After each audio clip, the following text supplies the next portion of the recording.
สบายดีพี่น้องบรรจุกุสุคนเนาะสบายดีFCทุกท่านวันนี้ก็เข้ามาหาครอบครัวนางแดงพี่น้องเว้ยเนาะปล่อยแล้วบอกคุยนะฮันเดมันสิลงไปแม่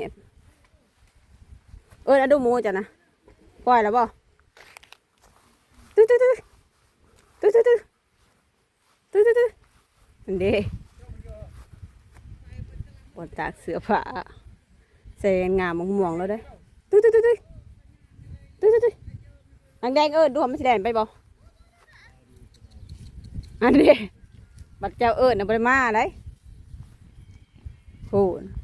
โอ้ยหมูแสนหูโอ้นี่แหละพี่น้องเอ้ยมันอ้วนได้ขนาดผูกมันยังอ้วนไปได้แล้วเนาะบ้านฮันเดนั่นเด้บ่แม่นมันมานล่ะบ่บ่ได้มานบ่สบายดีเลยเบิ่งคือมันมานเลยท้องบางใหญ่เดือมันกินอิ่มบ่กินหลายขนาดเลยนี่เนาะอ๋อกูจะสิไปใส่เดี๋ยวสิไปทางไหนลูกนอนบ่กินข้าวแล้วบ่เนี่ยฮะกินแล้วแต่เช้ากินข้าวกันยังนะฮะกินน้ำไม้กินหน่อไม้นะกินได้เนาะกินได้สิ้นหมูกินบ่ได้ตื้อเสยได้เจ้าอื่นน่ะเสย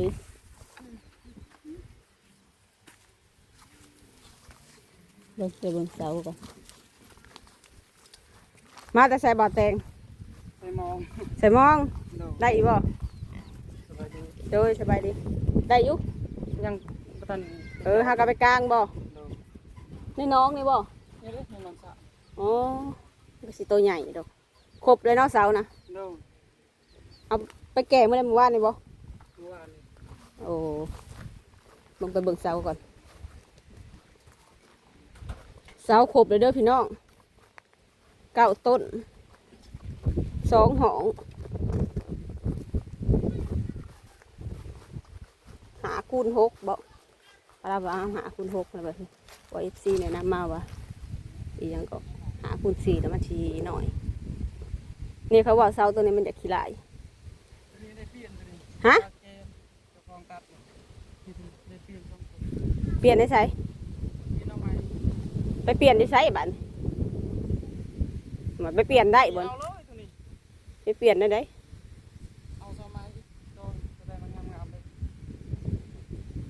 ไปเปลี่ยนได้แก่มาแล้วจะไปเปลี่ยนเขาเอาไม้บ่หมักบ่มากคือบ่เปลี่ยนก็ได้เขาบอกบ่เขาหายเลยตัวนี้ได้ขี้ลายกว่าหมูอันนี้ได้อยู่มัน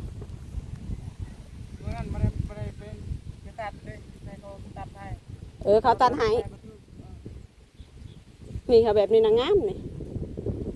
งามอันนี้ก็งามนี่เขายังอยากเขาเกี่ยวเขานะคนเก่า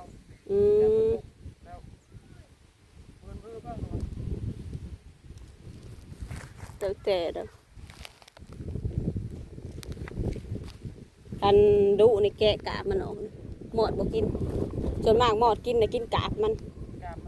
กินนะปูกินนะมันบ่กินอันสมมติว่าอันเอาขนมมันกินเลยแม่นบ่กินเลยอันนี้อันบริเกมันกินเลยเหรอเฮ้ยกินแต่แกนี่มันเด้กินแต่กาบมันแล้วก็เบิดแล้วก็แล้วขอได้เฮือนขอก็ใส่ไปนี่ก็เลยแกะถิ่มแกะกาบมันออกซื้อสีทาบาดนี้แล้วแม่นส่วนมากมันบ่กินดอกอันแกนไม้แดงนะ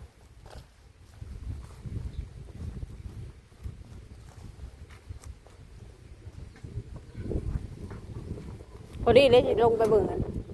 เพิ่นยามอันมองเนาะจังหน่อยสิได้อยู่บ่ตุ้ยนี่คือหูบ่ได้ยินนี่ได้ไก่อันนี้นะบ่ตายยบเจือเนาะ ว่ามันสิบ่รอดทงอย่างนั้นเอ้า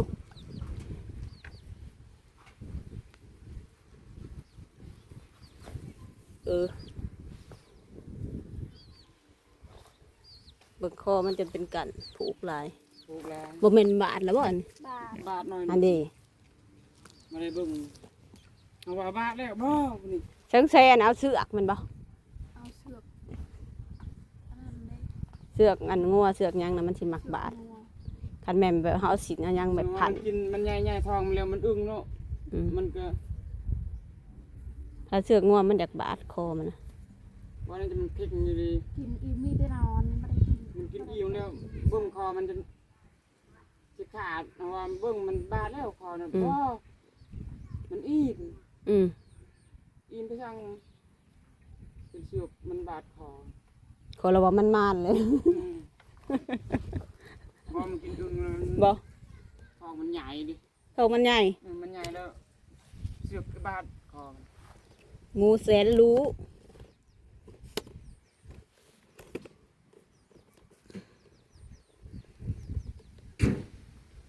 มื้อนี้บ่ได้ไปทางใดบ่ก็เดียวว่าไปเวียกไปอันนั้นไปแล้ว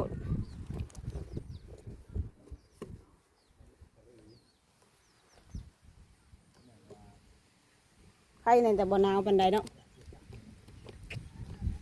หนาวก็บ่เป็นหยังดอกเกี่ยวเขาก็แล้วเลย อืม เพิ่นว่าสิเปลี่ยนเพิ่นว่าน้อยยันน้อยอีหยังก็ใหญ่ยันน้อย อืม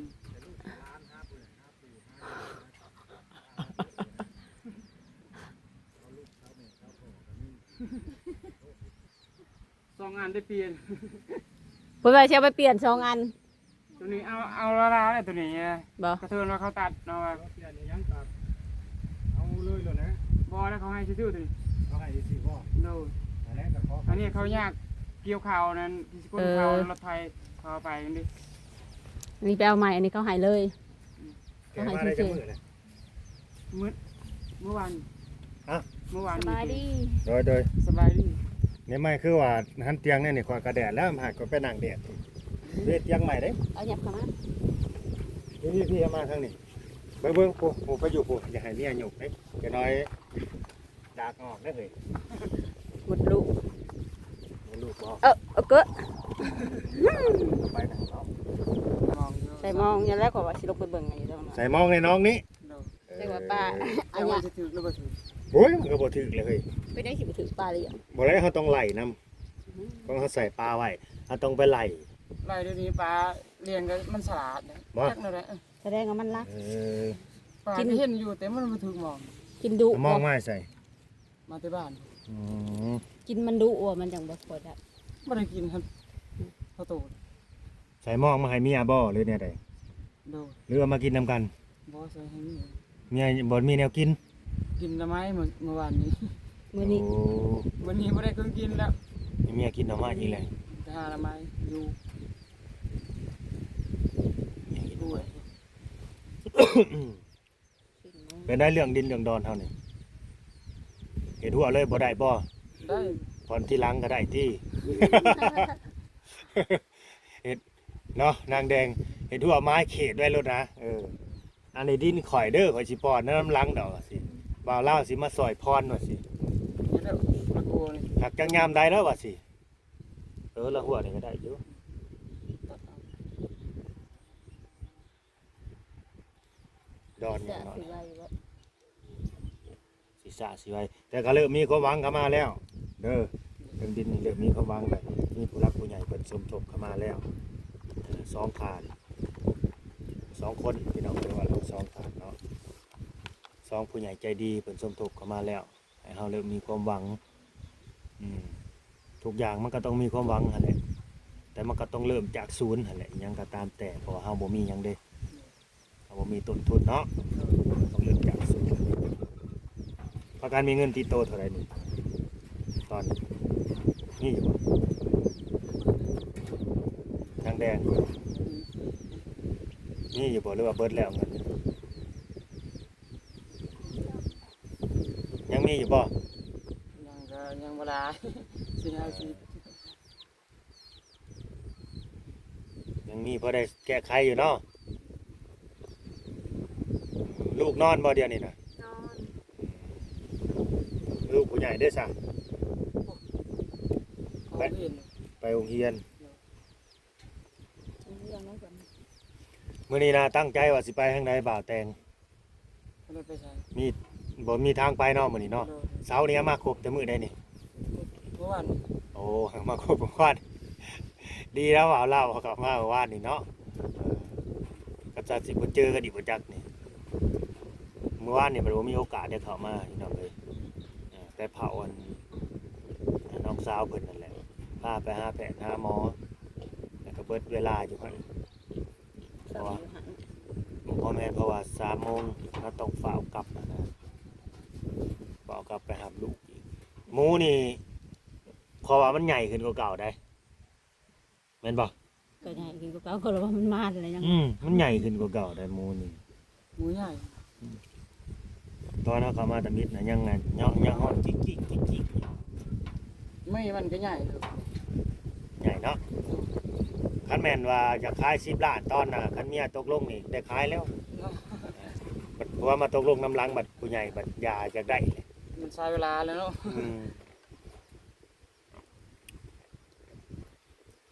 ผู้ใหญ่ใจดีกะบ่าวลาวกับสิเสลยเลยเนาะสำหรับผู้ใหญ่ใจดีนี่เปิดสมทบเงินเข้ามานี่เป็นจำนวนเงินทั้งเบิดกะ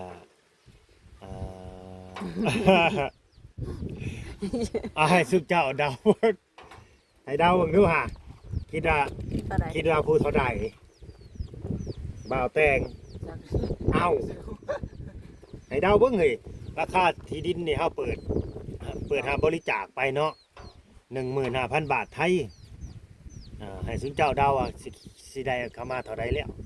อันน่ะหลังจากที่ออกคลิปออกสื่อไปหั่นแหละขอความเมตตา ไป อืม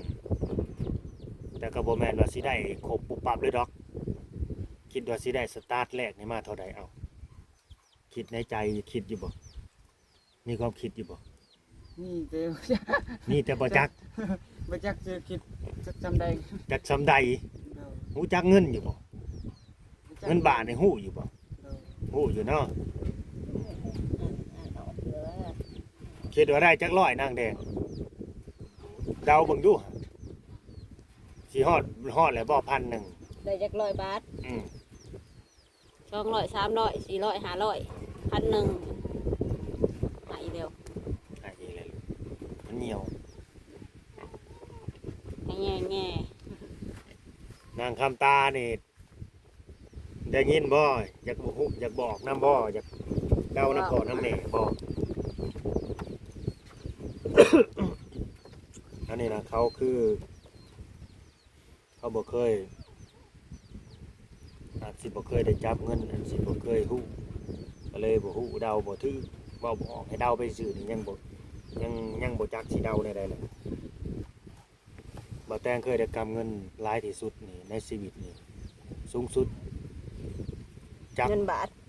จักล้านกีบจักพันบาทเนาะนั่นนี่ ได้ สูงสุด ประมาณ10 ล้านนี่แหละใช่ป่ะจ้ะ โอ้แต่จำเงินเป็น10 ล้านเลย เดาจำเงินเขา แต่จำเงินเขาอีกโอ้ เว้าเงินเจ้าของนั่นเอง เงินเจ้าของนั่น อย่าไปเว้า ล้านหนึงมันเจอล้านหนึง4-5 เซน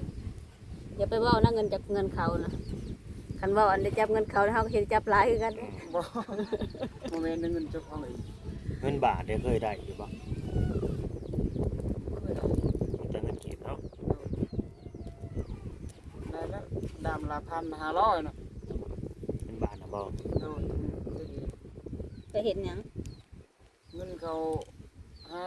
มึงเจอพี่น้องให้นะมาที่ไทยโอ้ยเพิ่งเติบเลยนะได้7-8 ปีบ่ โอ้มาแต่ไทยแหละเขาให้เนาะ โดน เขาให้เป็นน้ำจิตน้ำใจ เพื่อนน้องบ่ แต่ว่าเจ้าของนี่บ่เคยไปไทยจักเทื่อ โดน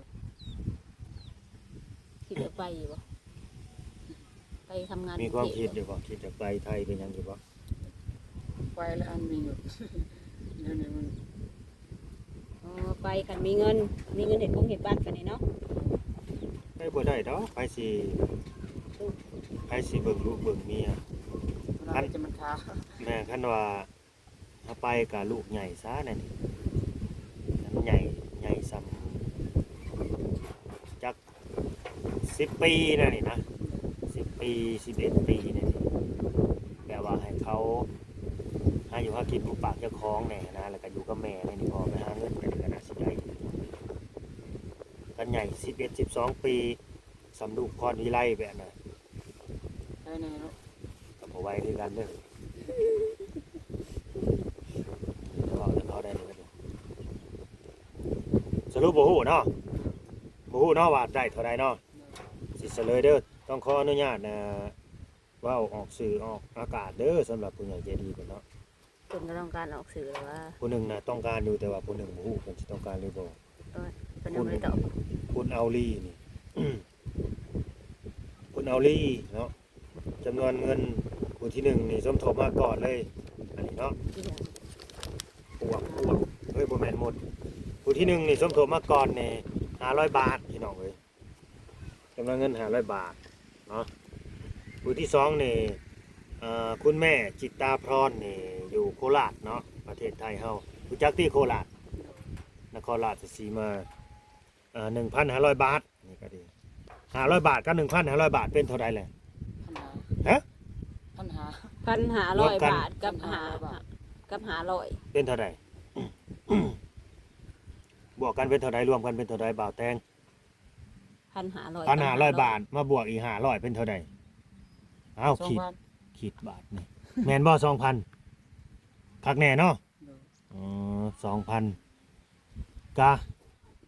หาก็ได้ 2,000 เด้อเงินจากผู้ใหญ่ใจดีเพิ่นนี่ถือว่าเริ่มมีความหวังเข้ามาแล้วพี่น้องเอ้ยเหลืออีก 2,000คันว่าผู้ใด อีหยังอีกเหลืออีก 2,000 เฮาได้มา 2,000 แล้ว เออ ก็ยังเหลือหลายอยู่เนาะเหลืออยู่ 13,000 13,000เหลืออยู่ ยังขาดอยู่ 13,000 บาทก็สิจุบค่าดิน 13,000 โดยแต่ก็ บาทพี่น้อง คันว่าผู้รักผู้ใหญ่เพิ่นเขามาเบิ่งมาชมแล้วก็เพื่อค่าธรรมเนียมในเด้อพี่น้องเอ้ย ธรรมเนียมในใดบ่ธรรมเนียมเวลาที่ว่าในบงในบ้านเขามาเซ็นมาประทับตานะเฮ็ดใบซื้อขายกันนะมันสิได้เสียในจุดนั้นเสียก็สิประมาณ 1,000 บาทพุ่นแหละอยู่หั่นนะในจุดนั้นน่ะ ก็สิอยู่ประมาณ 16,000 เนาะ สิอยู่ประมาณ 16,000 น้องเอ้ยประมาณนั้นแหละ 16,000 บาทพี่น้อง แม่น บ่แม่น500 บาทได้ ประมาณ FC บางท่านเพิ่นก็ว่า 10,000 เท่าใด1,500บ่หรือ 15,000บ่ซั่น เงินก็อยู่นำบ่าวลาวนี่ละบ่แตงสิเอาเก็บไว้เองบ่ บ่ บ่ ญาติบ่ได้ดินเนาะ โน จะเราเห็นเงินบ่จะเอาเงินไปใส่เบิดแล้วเรียบร้อยได้อเฮ้ยพอดีแล้วบ่าวลาวหายสิมาหาเอาคืนนี่สิไปเอาในไสบาทนี่ขายหมูตัวนั้นแหละเอาหมูแล้วไปขายเอาคืนเนาะพอหยอกสิซื้อก็คือเงินทั้งเบิดทั้งมวลสิเป็นเงินสมทบซื้อดินหรือเงินสมทบไปเทือนก็อยู่นำบ่าวลาวเบิดนี่แหละบ่าวลาวเป็นคนเก็บกำพี่น้องเอ้ยเพราะว่าสิเป็นคนบริหารเด้เอาไว้ใช้จ่ายเอาไว้ซื้อนั่นซื้อนี่นะเนาะเขาก็สิบ่ได้มาให้เขาดอกนอกจากไปว่าผู้แหละเงิน3 ล้าน8เขาแล้วหรือว่าเงินคำมันเรือสำใดจังสิได้มอบให้เขาที่หลังหั่นนะสิประมาณนั้นดีใจอยู่บ่นี่ได้ ดีใจ เนาะ โดย เริ่มมีความหวังเลยเด้ดีกว่าบ่ได้จักกีบจักบาทเด้เฮ้ยมันก็ค่อยเป็นค่อยไปนั่นแหละใจเย็นๆถ้าขาดสิเป็นของเฮาน่ะเดี๋ยวมันก็เป็นของเฮาน่ะแต่มันก็ต้องใช้เวลาในจักหน้อยแหละถ้าสิให้มันได้ดังใจเฮามาปรับปรับเลยมันก็เป็นไปบ่ได้ จ่ายจวดบ่ได้เนาะเฮาบ่ได้มีเงินนั่นเงินทุงเงินถังเก็บไว้เฮาก็ต้องอาศัย FC เพิ่นนั่นแหละ เฮาบ่ได้หานำแน่ว่าบ่ได้คันนอกจากว่าบ่าวแตงเด้อสมมุติมีช่องทางหาแน่นี่มีความคิดจังไงมันจุบไว้ๆนี่เบิ่งก่อนสิไปหาซอยบ่าวลาวก่อนสิไปหาซอยสิว่า สิไว้อยู่ สิไว้แบบนั้นคนเฮาแต่ละคนนี่ ก็สิมีหัวคิดปัญญาการแบบว่าหาเงินหาคำมันบ่คือกันดอกแต่ละคน บางคนก็หาเงินด้วยมันสมองบางคนก็หาเงินด้วยเหือด้วยแห้งอันนั้นประมาณนี้แหละ บางคนก็หาเงินโดยปลายปากกา ปลายปากกาพวกเฮ็ดสูงดอก เอาอะไร ปลายปากกาน่ะเนาะ คือเฮานี่เบิดชิดเลยเนาะคือเฮานี่เบิดชิดพี่ดอกก็สิหาเงินโดยปลายปากกาเด้อไม่มีสิทธิ์ แต่ก็ได้แต่เว้ามันอยากไปเลยได้หมูตัวนั้น เดี๋ยวมันไปจนไม้ มันก็เราหอบบ่ได้บาท เอาลูกกินนมบ่นางแดง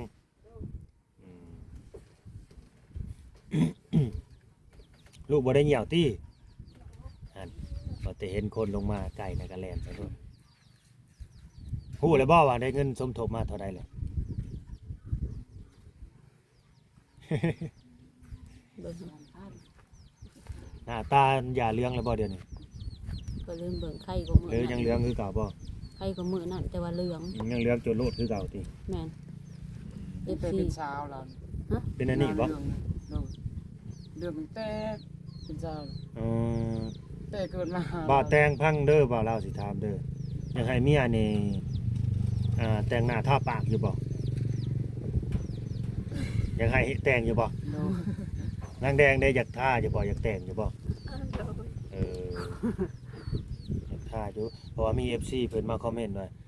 จะทำยังไงเนาะอยากฝากเครื่องสำอางให้นางแดงนี่ว่าซั่นแต่ว่าเพิ่นอยู่อเมริกาหรือว่าอยู่เยอรมันนี่แหละ ปัดโธ แบบว่า สิได้ใส่ของนอกแล้วเนาะ แม่ จ้ะ หน้านางแบบว่าหน้าดำกำเครียดหน้ากระฟงกระฝานี่นะก็อยากให้แบบดูแลผิวพรรณเจ้าของแน่อยังประมาณนี้นะให้มันมีชีวิตชีวาแน่บ่อยากให้มันจืดมันชืดหลายบ่อยากให้ปล่อยโตหลายอย่างประมาณนี้ แต่ก็แม่นอยู่เนาะเฮาสิเอาเงินเอาคำในไสไปซื้อของพวกนั้น ถ้าเกิดไปซื้ออันนั้นผัดมันสิบ่มีแน่ซื้อผิดเป็นนัวยังบ่มีเนาะแม่นบ่ อันนี้เข้าใจ อันนี้คือความหมายของผู้ใหญ่เพิ่นเด้อเพิ่นอยากสอยมาในจุดนี้ อืม แต่ลำพังเฮาสิไปซื้อแป้งซื้อครีมซื้อไปจังมาทานี่บ่าวลาวว่ามันบ่จำเป็นดอก เพราะว่าสุมเจ้าก็แค่สิกินก็ยังบ่มีแล้วแม่นบ่ โดย สิประมาณนั้น แล้วก็เลิกคิดไปซะตัวนั้นแบบก็คิดอยู่ว่าอยากทาซื้อๆนี่ก็หรือว่าสิเอาแป้งพรมาป้องหนึงก็ได้อยู่บ่าวลาวสิซื้อให้ก็ได้แล้วก็มาทาบาดเนี่ยทาก่อนสินอนแน่นี่หรือว่ายามมื้อเช้านี่พอให้ผัวว่าเฮ้ยหน้าเมียข่อยก็ขาวอยู่เนาะอิหยังประมาณนี้ ซื้อเลยเด้อทีม ซื้อครีมบ่ โดยซื้ออยู่ฮันเวียดอ่ะ บ่ได้ให้เมียติ บ่เฮาซื้อให้ ให้เพื่อซื้อให้ โดย ก็อยากได้เมียงามเหมือนกันเด้เนาะบ่าวแต่ง โดย แง่ เรียกได้ สิเฮ็ดแนวใด รู้จักซื้อเนาะ มีผู้ใหญ่สมทบเข้ามาให้เด้อ 2,000 บาทเด้อรวมเบิดเด้อนางแดง โดย ใกล้เป็นความจริงเข้ามาแล้ว แต่ว่าเรื่องเฮือนนี่ก็ยังแบบเปิดสมทบคือเก่าหั่นแหละพี่น้องเอ้ยเนาะ ยังขาดอยู่ ขาดหยัง เอาก็ยังขาดอยู่ก็ยังว่า เฮือนนะ ดินทั้งเฮือน บ่แต่ว่ากรณีเฮือนน่ะเฮานี่อยากเคลียร์โต๊ะดินเนี่ยมันแล้วก่อนพี่น้องเอ้ยจังอยากแบบว่าอยากปลูกเฮือนหั่นนะคันว่าเคลียร์ดินแล้วนี่เฮาจังสิได้ซื้อไม้สั่งไม้เข้ามาเลย ตอนนี้นะพอทั้งสร้างเพิ่นก็บอกสร้างกับพ่อแล้วก็บอกเครื่องเข้ามาแล้วนะว่าไม้ตัวนั้นตัวนี้ใส่จักโตอย่างประมาณนี้ แต่ก็เรื่องราคาสร้างก็ยังบ่ได้ในถามดอกอะไรก็ได้คิดว่าสิบ่แพงติเนาะบ่าวแต่งบ่เกิน 5,000 บาทติ จะน่าว่าสิว่าเฮ็ดผู้ว่าซอยอีกเว้าหลายๆไปอีกบ่แม่นเด้เฮ้ยเนาะอันนี้มันก็มีมันก็เป็นไปได้นะมันก็เป็นไปได้คือกันได้เพราะว่าเพิ่นน่าสิเห็นแบบว่าสุเจ้านี่มีผู้ใหญ่ซอยแน่นี่เฮาน่าสิเว้าซำใดก็สิได้สำนั้นอีหยังประมาณบางคนเขาสิคิดแบบนั้น แม่น เขาก็สิบ่คิดว่าต่างซอยเขาบ่มีได้เห็นว่าแล้วแต่สิให้ซำใดก็เอานั่นนี่โอ้คือสิหายากเลยพี่น้องแบบนี้นะคันว่าพี่น้องแบบว่าใกล้ชิดอีหลีน่ะลาวนี่สร้างนี่เป็นซะน้องชายแม่เจ้านี่ แล้วก็น้องชาย หรือว่าน้องชายพ่อได้นี่มันก็มีต่อรองกันอีกแบบหนึงได้เด้อันนี้เพราะว่าบ่แม่น บ่แม่นบ่ บ่แม่น เราจะบ่มีคนเฮ็ดเวียก นะ ลูกก็ไปเพลงนึงเด้อ ลูกไปในใดลูกนะผู้หญิงหรือผู้ชาย เราผู้ชาย อ๋อ ท่านเฮ็ดเวียกนั่นนี่ โอ้ลูกสาวเรามาแล้วบ่ฮู้แล้วบ่ สาว ที่ว่าไปหาลูกมื้อนั้นน่ะ มันก็มา เอา แล้ว มาฮอดเฮือนแล้วบ่ เขาห้องหมอเก่า อยู่ห้องหมอเพิ่นตัวนี้ โดยเต้มื้อนั้น เออ มาสงสัยเอาไปหมอเลยบ่ โดยเข้าหมอเลย จักเป็นลูกอีจังเนาะป่านนี้ยังอยู่ห้องหมออยู่อ่ะสู้ๆต่อไปอันนี้ก็ได้ ยังเฮาบ่เห็นเนาะกับปานนั้นเดี๋ยวตาบ่เห็นนะ แต่ว่าเดี๋ยวนี้ก็ให้อยู่ห้องหมอนั้น เพราะว่า อาทิตย์หนึงบ่ ไปกวดเราเอาไปกวดอยู่เวียงนำบ่เจอโรคอีหยัง แล้วว่า นี่แหละ มีเงิน บ่ โดยเงินบ่มีนะเขาสิกวดให้แล้วบ่ เอ อ๋ อ อ สงสัยแบบหนึ่งมาบ่มีเงินสองมาบ่มีญาติพี่น้องไปติดตามนี่ โด นะ ย เขาก็เลยบอกกวดว่ายังไงญาติแบบบ่มีเงินให้เขาได้นี่ เงินสิพากอยู่พุ่นก็บ่ได้บ่มีคนโอนให้มันอยู่นี่เนี่ยแค่เลยขายงัวขายควาย เรามีงัวมีควายบ่ โดยมีแต่งัว โอ้แต่ยังดีได้ครับมีงัวมีควายบ่ได้แก้ไขได้ยามเจ็บเป็นมาเนี่ย มันแค่นี้อยู่เป็นเกาะ ดีกว่าบ่มีหยังได้เฮ้ยมีเป็ดมีแต่เป็ดแต่ไก่มันบ่พอได้สิกลายเป็ดกลายไก่ไปรักษาคนมันต้องสัตว์ใหญ่โลดเป็นงัวเป็นควายไปแน่น่ะ